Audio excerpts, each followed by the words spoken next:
Joyce, nimeona moyo wako ni wa kipekee. Natamani uwe mke wangu. Mama, nampenda yule mwanaume. Nataka anioe mimi, si Joyce. Mama yake alimwangalia kwa muda kisha akasema kwa sauti ya chini, usijali mwanangu, hakuna linaloshindikana chini ya jua. Ingalikuwa mama yako ni hai, nitakusaidia. Waswahili wanasema rafiki yako ndio adui yako, na pia wanasema mwisho wa ubaya aibu. Katika mkoa wa Mtwara, wilaya ya Masasi, palikuwa na kijiji kimoja kizuri, kijiji kilichojulikana kwa amani na upendo. Watu wake walikuwa watu wenye upendo sana. Ndani ya kijiji hicho aliishi msichana mmoja aliyeitwa Jeni. Jeni alikuwa mtoto wa kipekee katika familia yao. Wazazi wake walimpenda sana na walimlea kwa uangalifu mkubwa. Tangu akiwa mdogo, Jeni alikuwa akijulikana kwa uzuri wake wa asili. Alikuwa na sura ya kuvutia mno, tabasamu la kupendeza, na kila mtu kijijini alimfahamu. Lakini pamoja na uzuri wake, wanasema kizuri hakikosi kasoro Jeni alikuwa pia na kiburi kidogo moyoni. Aliamini kuwa hakuna mwanaume wa kawaida aliyekuwa anamfaa yeye. Ndoto yake kubwa ilikuwa kuolewa na mwanaume tajiri sana mwenye maisha ya kifahari. Wanaume wengi wa kijijini walijaribu kumtongoza, lakini Jeni aliwadharau sana.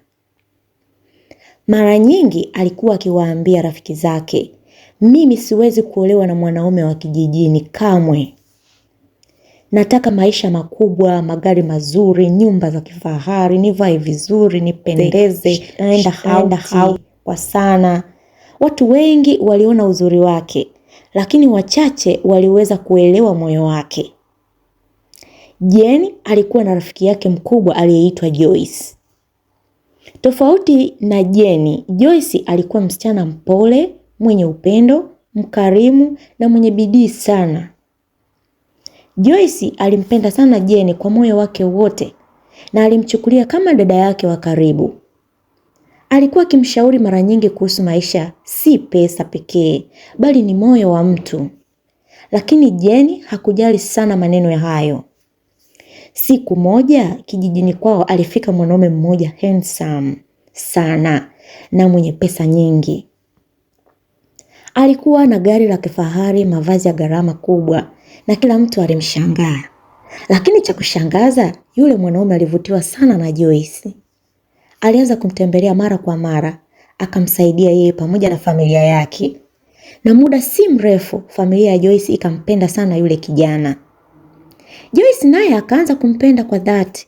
Kadri siku zilivyopita, mapenzi yao yalizidi kukua. Siku moja, yule mwanaume alimpeleka Joyce sehemu nzuri ya utulivu na kumpigia magoti mbele yake. Kwa sauti ya upendo alisema, Joyce, nimeona moyo wako ni wa kipekee. Natamani uwe mke wangu. Joyce alishtuka kwa furaha. Hakutarajia jambo hilo kutokea haraka vile. Kwa sababu alikuwa na heshima kwa rafiki yake Jeni, aliamua kumtambulisha mchumba wake kwake. Lakini kile kilichotokea baada ya hapo kilibadilisha kila kitu. Mara tu Jeni alipomuona yule mwanaume, moyo wake ulijaa wivu mkubwa sana. Alimtazama Joyce kwa macho ya husuda na kuanza kusema moyoni, haiwezekani. Mwanaume huyu anastahili kuwa wangu, si wa Joyce. Kuanzia siku hiyo, Jeni alianza kubadilika taratibu. Alianza kutengeneza tabasamu la uongo mbele ya Joyce, lakini moyoni alikuwa na wivu na chuki kubwa mno. Usiku mmoja, Jeni alimfuata mama yake na kumweleza kila kitu. Kwa sauti ya huzuni na tamaa alisema, Mama, nampenda yule mwanaume. Nataka anioe mimi, si Joyce. Mama yake alimwangalia kwa muda kisha akasema kwa sauti ya chini, usijali mwanangu, hakuna linaloshindikana chini ya jua. Ingalikuwa mama yako ni hai, nitakusaidia. Maneno yale yalimuingia Jeni moyoni na tumaini jipya. Jioni ile ile mama yake alimchukua Jeni kisirisiri na kwenda naye kwa mganga wa jadi aliyekuwa akiishi pembezoni mwa kijiji. Mahali pale palikuwa pakutisha mno. Kulikuwa na moshi mzito, mishumaa na sauti za ajabu zilizokuwa zikisikika ndani ya kile kibanda. Mganga yule alimpa Jeni dawa maalum na kumwambia, nenda ukaoge dawa hizi kabla ya kulala na kesho kila kitu kitaanza kubadilika. Jeni akachukua dawa zile bila kusita. Alipofika nyumbani akafanya kile alichoagizwa. Lakini mara tu baada ya kufanya yale maagizo, kitu cha ajabu kilianza kutokea. Usikose sehemu ya pili. Siri nzito inaanza kufunguka na maisha ya Jeni yanakaribia.